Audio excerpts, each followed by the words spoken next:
people have the goal of wanting to become millionaires by the time they are 30 or at 30, and I am one of those people who also have that goal. And before we get started as well, I just want to combat any, oh my god, this is so tone deaf given the current situation. This is exactly the time. This is exactly the period where we need to be having conversations about financial literacy. Okay, so I don't want to hear any of that. But anyways, let's get into the video.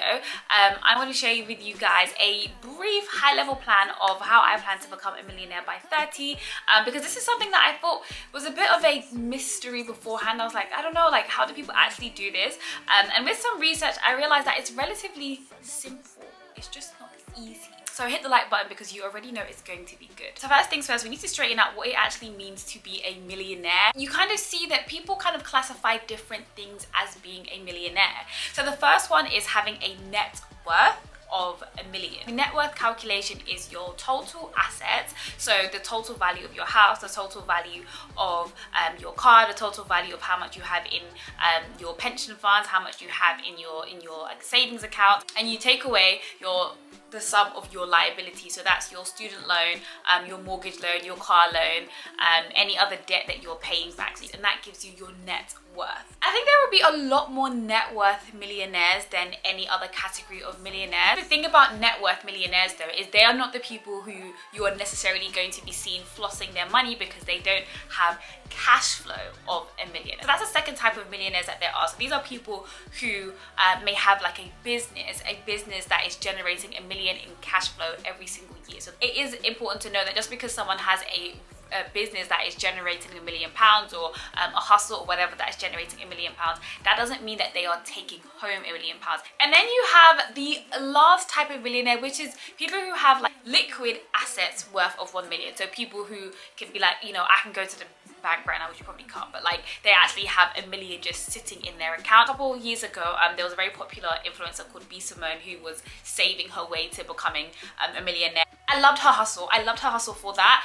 I think though that is not the smartest way to declare yourself a millionaire. But anyways, here are a few things that I'm going to be doing to ensure that I reach millionaire status within the next few years. So the first thing that I'm going to make sure that I'm doing is saving over 50% of my income every single month. When I talk about the fact that I haven't moved out yet, it's because I don't believe that I'm earning enough to move out and to move out comfortably and still make sure that I'm hitting those goals every single month. That kind of brings me on to my next point, how I personally am doing that, and that is to reduce unnecessary expenses as much as possible. And one of the biggest expense that most people have is obviously accommodation and where they live.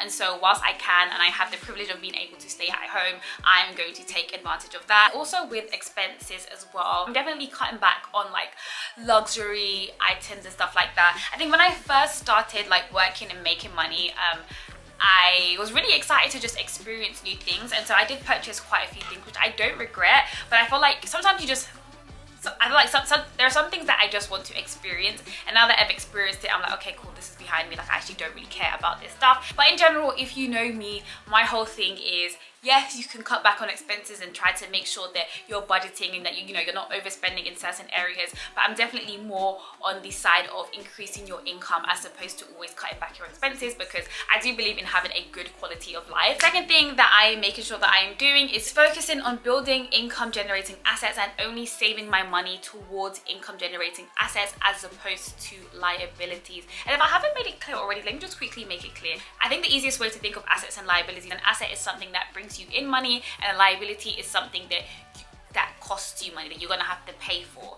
So a car, for example, the car in itself you could say is an asset, but the fact that most people take out a car on a loan, the loan in itself is a liability. And the third point in relation to that, for me, is investing in real estate. And we went through this on the webinar that I did, which was a huge success. So thank you for everyone who attended. And we went through this, and I was just sharing that I think the stat is 90% of millionaires in the US are made through real estate. When it comes to ensuring and keeping that millionaire status, real estate is something that not just holds value but increases with value in most cases. I can speak for the, you know, the area that I am in. I can speak for the area that I typically like to invest in, especially in the UK. Property prices tend to double every 10 years. Speaking to someone at work who bought their house at 500k 10 years ago, and now their house is worth $1 million and they just sold their house. I think it's just such a good investment and a good way to preserve your wealth, keep your wealth, and to grow your wealth. So those are just a very high level 3 things that I am thinking about and I'm actively practicing when it comes to trying to become a millionaire. I don't know if when I do become a millionaire, will I make an announcement? I don't know.